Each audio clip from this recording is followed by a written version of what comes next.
Good evening and welcome to BronxTalk. Tonight, it's the debate for the Republican primary in the 13th City Council District that includes the Bronx neighborhoods of Throgs Neck, City Island, Pelham Parkway, Morris Park, Pelham Bay, Pelham Gardens, Schuylerville Country Club, Locust Point, and Westchester Square, as well as parts of Allerton and Van Nest. The incumbent is Democrat Marjorie Velasquez. Tonight's program is presented in partnership with the League of Women Voters, a nonpartisan political organization that advocates for informed and active participation in government and works to increase understanding of major public policy issues. The primary for the City Council is on Tuesday, June 27th. The early voting period is from June 17th to 25th. The last day to apply in person for absentee ballots is June 26th. The last day to postmark absentee ballots is June 27th. They must be received by the local Board of Elections no later than July 4th. For more information on all of that, please visit vote.nyc. Folks, now let's meet the candidates. There are 3 candidates running in this primary. Unfortunately, one of them, Christy Marmorato, has informed us she is not available to participate in tonight's program. But in the studio with us are the president of the Spencer Estates Civic Association and former member of Community Board 10, Mr. George Havranek. Nice to see you, George. It's a pleasure to be here, Gary. Thank you. Thank you for joining us. The daughter of Albanian immigrants. She's a native Bronxite. And in 2022, she was a candidate for state senate. Nice to see Samantha Zherka. Ms. Zherka, welcome. Thank you, Gary. Thank you for having me. Candidates in tonight's debate, I will direct a question to one candidate. That candidate will have 60 seconds to respond. Then the other candidate will get 60 seconds to respond to the same questions. Candidates will receive 30 and 15-second verbal warnings, and the moderator, that's me, reserves the right to ask follow-up questions and to allow for rebuttals and dialogue. After the initial answer, for any rebuttal or other dialogue, no statement can be longer than 30 seconds. There will be no opening statements, but at the end of the program, each candidate will have 1 minute to offer a concluding comment. Folks, this is an unusual program for us. We've presented more than 90 debates in our 29 years of BronxTalk, and this is the first time we have more than one GOP candidate running in a primary. In fact, the Bronx has been a blue county without a Republican elected official since 2004. A little more than 7.5% of the more than 634,000 people registered to vote in the Bronx are Republican, and in the 13th Council District, 14.6% are Republicans. So I guess we'll start with you, Mr. Havranek. Why hasn't the GOP been able to capture the imagination of Bronxites, and why do you think this is the right time for Republicans to capture a city council seat? Well, I think throughout the years, people were tired of a system where there was basically a selection, hand-picking, cherry-picking. Now we've reached a time, and there's been sort of a political climate shift, a climate change perhaps, where people now feel hope, and people are willing to get involved to help their communities, whether they are on the red team or the blue team. So I really think there is a hope now that people feel that they can go up against the establishment. And I could tell from my own experience the obstacles that I faced going through the electoral process, getting on the ballot, and becoming a candidate. It was a rigorous battle, and we've won. And we've got on the ballot, and we're here to represent the people. The people, we are here to be their voice. And the voice of the people is what it should be. Not just a party voice, but a people's voice. And that's what we're here to do. Thank you very much. We appreciate your participation this evening. And also, Ms. Zherka, we appreciate your participation, your thoughts about why now and what's going on out there. Well, I think that the Republican people of this district are just sick and tired of the lies and manipulation that have been coming forward. We have 3 decades, I believe. We're in 3 decades of a one-party rule in our city, and it's because of the GOP. The GOP has done nothing short of just pushing their own personal perspective agenda towards nepotism and cronyism, and they're not at all thinking about the people, the Republican people of this district.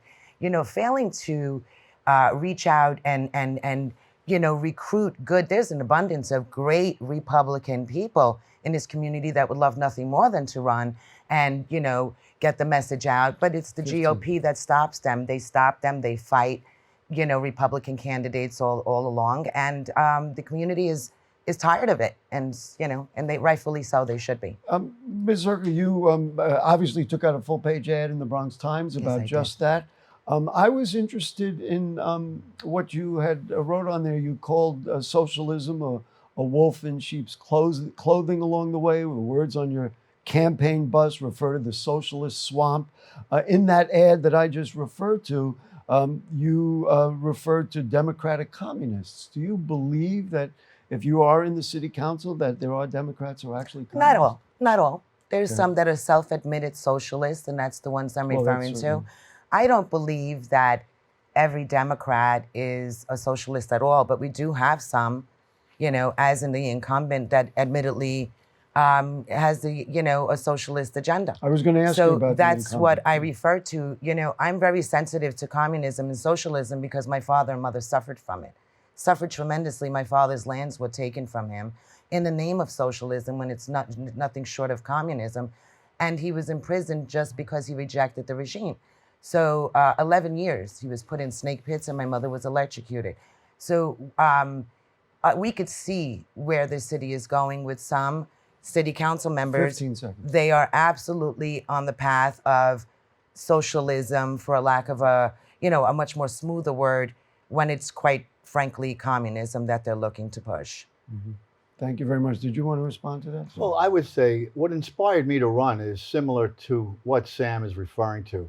To me, the city council, which is basically a district position, an area position, has become a collective think tank to push agendas across every community and neighborhood throughout the city, especially in land use matters, which I'm sure you're going to touch on. We have it on Now- our list now- for sure. Now, the point is that when you look at the voice of a particular community, and that voice is well known, and their feelings are well known, and you go against it because of a collective think tank that's going to shape your community and change quality of life, that is a no-no.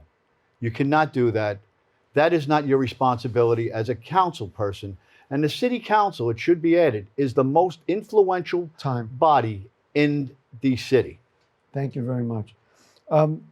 I guess we're up to you, Mr. Havranek. Both of you listed public safety and fully funding the police on your website as a priority. Is this the only way to lower crime through the criminal justice system? Or would you support increasing opportunities for productive and creative activities for youth in school and after school, funding anti-poverty programs, anti-gun programs like SUV, which comes from Jacoby Medical Center, as you both know is in your district, or putting resources into mental health services? People talk about mental health being a big issue when people get shot. They say it's not a gun issue, but a mental health issue. Is that another way to look at lowering crime? You get the first Well, answer, Gary, and then you, Ms. Zherka, Gary, that get is the a second. very intense, broad spectrum question that I believe should be framed into multiple parts. I mean, you could look at part A, basically funding the police. Of course, our police should be funded to the max, and they should have all the materials they needed to do the job to serve the community. Because after all, law enforcement has to abide by the laws crafted by our legislature. Now, naturally, our children cannot be thrown by the wayside. After school programs and all the programs that have been mentioned by you are important parts 30 of seconds. what will make a productive citizen, which is our job, is to make sure our citizens are productive. So we cannot forget our youth. But also we have to look at what had happened over the last two city councils. One, nuisance abatement laws were changed. Criminal justice reform took place. 15. And that has actually lowered crime statistics. Perhaps a look has to be done at these things, and maybe crime may have to go up on paper in order for safety to continue. Interesting. Ms. Zherka? Well, I think that the police should absolutely be funded. We have an issue of overtime, exhaustion, and pretty soon a budget crisis within the police department. The way we can conquer crime, in addition to funding the police, is ending the vicious cycle of poverty, bringing trade schools back to our high schools as early as 9th grade. We are failing out our students. We're failing out our children. Currently right now, our high school students are being passed out of high school with a 4th grade 30 reading level. Can you imagine that? So their future is already bleak in that they don't have, the capacity to finish a college degree when they don't have the capacity to read. We invest in our high schools and we invest in the children's future. We end the vicious 15 cycle of poverty, which in itself will bring down crime. People are anxious for opportunity. They're not anxious for crime, but unfortunately, the vicious cycle of poverty puts them in a bad situation at times. I want to give you each a chance. If you had a disagreement or something you want to add, just let me know. You can raise your hand or something to continue. But let's move on. I know the development is a very big issue in the 13th Council District. Let's just review. The Boston Road rezoning is moving forward with 333 available units in the Allerton neighborhood. And as regards the Bruckner rezoning, Councilmember Velasquez said on our program in January that she decided to support the project that would bring 4 new buildings, 349 units. Both of you know this. 168 would be reserved for affordable, some for seniors and veterans. She said the community wants more affordable housing. You have both opposed the project, and while courts have, for the moment, denied the lawsuit, the overriding question is, does every community have a responsibility to create affordable housing to ease the homeless crisis? I think that's for you, Ms. Zherka, first. I think that the state and the city owe a duty, and I think that they should not be attacking low-density areas that have an infrastructure issue. We have vast vacant lands, and we have, vacant commercial buildings that can be retrofitted. Is there an issue of affordable housing? Absolutely. But every time the state has gotten involved, like in Long Island City, claiming that they were going to produce affordable housing, there is zero apartments in Long Island City right now that's affordable. I mean, I looked up last week, and a studio apartment is going for $3,800. So what about that prospect? This is about a get-rich-quick plan for billion-dollar builders and a very get-broke plan for the people who do need affordable housing. Expand the horizons, think beyond outside the box, and let's figure it out. We do need housing, but not in a low-density area that's lacking infrastructure. Let me just follow up on that. So you think that there are, whether industrial areas or warehouses or other large areas that you can put housing in? In other words, and so you're saying the 13th District could help in the solving the homeless crisis. Is there a place there that in the 13th District that you I would think recommend? that what we have here in the 13th District is we have an issue of hospitals not being able to sustain currently right now its own residents. People are waiting in halls 2 or 3 days at a time. We have 152% overcapacity in our public school systems as it stands right now. We have an issue with parking. We have an issue with the sewer systems not sustaining what we currently have here. Every time it rains, right now, practically every home has got water inside. So, and then we have the issue with the lack of policing. There's too many police retiring post 9/11. This is the highest rate. So you are not sure where you're going to put housing? No, we could absolutely figure it out, but it shouldn't be just, thinking inside the box. Let's just dump it in a community without taking a look at what benefits. Let's let Mr. Havranek weigh in. I know you've been a strong opponent of this project. I was an opponent of the Bruckner rezone, simply because of the way it was thrust on a community during the height of a pandemic without community input. Now, you got to remember, this is not about 4 parcels of land like it was originally put out to the public. They upzoned 34 parcels of land, most without homeowner knowledge. And it was all under the guise of affordable housing. This is simply a case of investor greed before community need. Will I tell you that there are pockets over there on Bruckner, like the Better Grow site, that perhaps something should be built there with community input? Whether it's senior housing, veterans housing, that's true. But that project's been disingenuous. They had the Siller Foundation in there. They are no longer there because they were never there. They lied to the community just the same way the current councilwoman lied to the community. This is not about development. This is about overdevelopment. Now, getting to a community's fair share, what a community is supposed to do. We'll give you another 30 because she had another 30 to A community's obligation is to make something nice that they could pass on to someone else, a future generation, to someone that's going to succeed them. Doing so, why is that creating something nice against what isn't that doing your fair share? Are there places in the 13th where you think that the district could, if you were in the council, when you go back be and quick with it? Go back in time. Look, you had an M1 zone by Blondell Avenue. All right, that was right for affordable housing. That project under Councilmember Jonai was adamantly and vehemently opposed by our current councilwoman. She was all over the place bashing Councilmember Jonai. Now all of a sudden, affordable housing is needed everywhere. What changed her tune? She changes her tune with the political winds. That's a problem. We'll give you more time if you wanted to add something to it because he had a little extra time. We just want to be balanced. Oh, absolutely. Take 30 seconds. That'd be great. What we need to take into consideration is that the Bronx, the District 13, is the last low-density area in the Bronx. People aspire. I know I aspired to buy a house there. Where do we? What is the aspiration for people who are interested in moving to Country Club, Throgs Neck, Morris Park, if it's going to be upzoned in that way? We are not looking at this, and like he said, they did research during COVID, so the traffic patterns are disgraceful as it stands now. What happens when it's upzoned? Where do we go? What do we do? You wanted to add something? I would like to add something. Let's do because quick. The thing is this. We won't get to other things. Why is there a problem with diversity of living environment? If you like the low-density lifestyle, why shouldn't you be able to live there?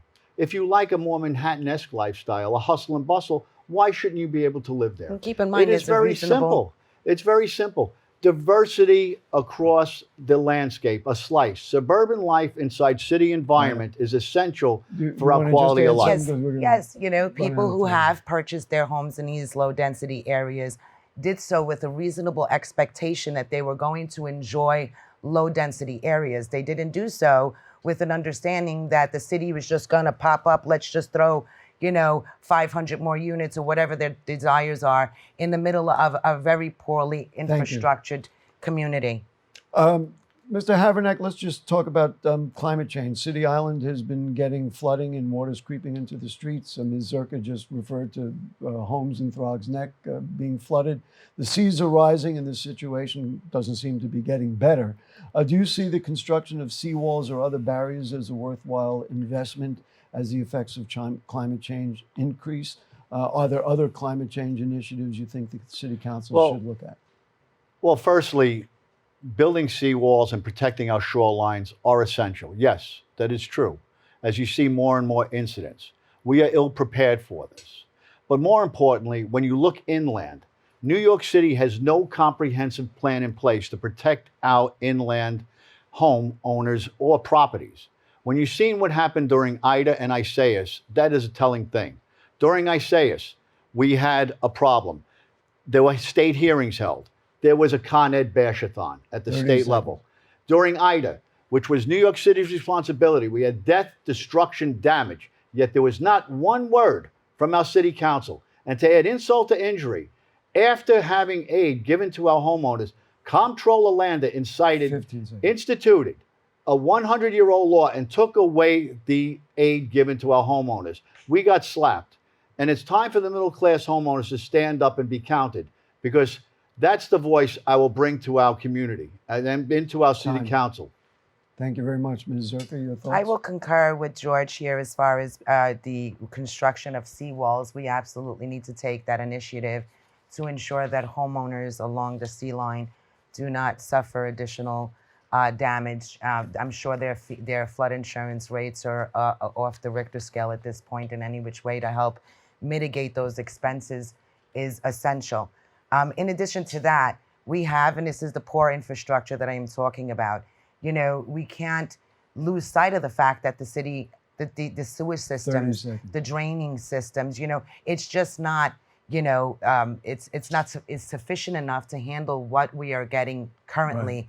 We need to invest in upgrading our infrastructure, upgrading what we currently have without, injecting more problems for every resident that's in this community, and that's what will happen with upzoning. You want to add something? Go ahead. And to add to the dissonance that you see in the city council, part of their plan, especially with Comptroller Lander when he was council member, Legislation 1004 was an aggressive plan to put additional dwelling units, basement apartments in place.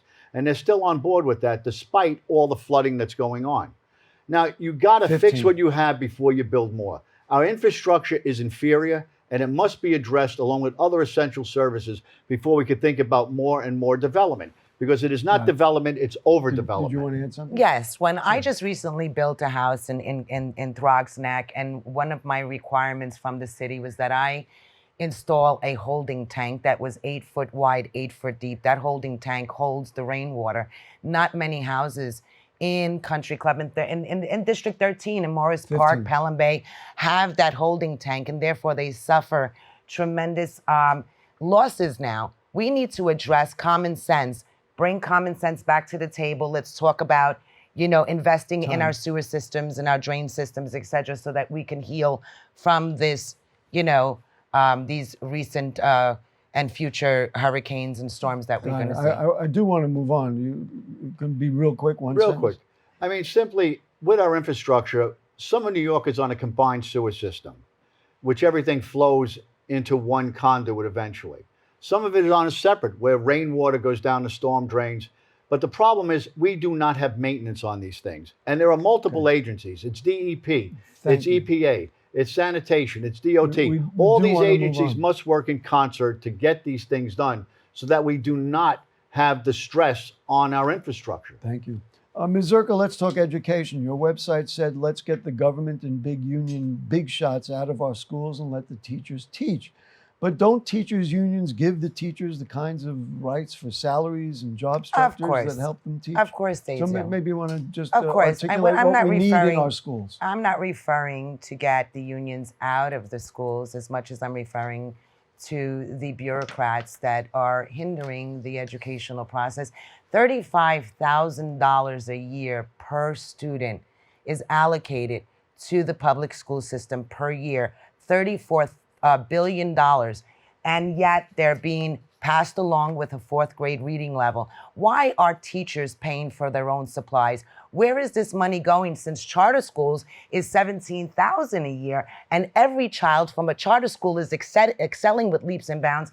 The same thing goes with parochial school. It's less than that, and they're excelling in leaps and bounds. So my question is, there's somewhere along the line, there's some bureaucrats that are getting fat, and the children are not benefiting from the taxpayer investment in their future, and that has to stop, and that's what I refer to when I say that. Mr. Havranek, your website says you believe in school choice, but of course people are saying that if you put more funding into charter schools, then funding gets taken away from the public schools. How do you balance that out? That is an interesting question, Gary, because when you look at what has gone on, in a lot of the charter school endeavors, there is a public-private partnership. Whereas you have some people with funding, big money behind some of the charter schools. I mean, one of the models that is really excels is the Earl Monroe Renaissance Academy that just opened up in my old stomping grounds of Our Lady of Assumption. I have to say it's a wonderful concept. It is a concept. I mean, I wish they had that when I went to school. Yeah. I mean, it's a beautiful concept, and then from what I understand, they're going to use that model in various parts of the country. So, I mean, there is a balance. There is an equilibrium that can be taken, and you don't have to take and rape the taxpayers so our kids get a quality education. Our high school graduation rate, 4-year high school graduation rate, is less than 66%. That's crazy. One of every 3 of our kids do not graduate in 4 years from the public schools. In my day, that got you basically fired. I mean, I don't know. And today it gets you a pat on the back. I'd like to add to that as well. Be very quick because we want to. Well, speaking about the children failing out, it's shame on our system that spends $34 billion a year. Take that and times it by 4. And children are being failed out and passed along with a 4th grade reading level. What needs to be considered is let's look at the charter school models, and let's comprehensively bring that into the public school system so that we can educate our children with trade school options. I want to just fit in one question. Obviously, we try to focus on local issues. It's hard to ignore the fact that Donald Trump was indicted on 37 charges of mishandling classified documents. Are you concerned that he endangered the security of the nation by showing military plans? I mean, let's be quick on it because we want to make sure you have time for closing statements. I think you have to look at the core of what happened here. I mean, on the outset, the way things are being reported, it's obvious that when you see the reports, obviously, there seems to be a danger of national security.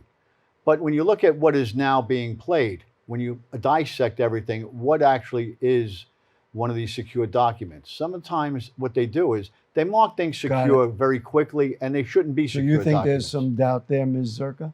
I'm going to say that I'm not familiar with it. I've been pounding the pavement for 15 hours a day, and I'm not going to pass judgment on a matter that I don't have much reference to. That's fair. Mr. Havranek, do you want to just offer your closing statement, sir? Well, in closing, I would say when you look at the whole crux of CD13, I've been in this community for a lot of years. I was born here, raised children here, went through some tough times here, seen it go from a very, very small, low density in a lot of places, areas, into a very robust area. And I believe that change should be organic.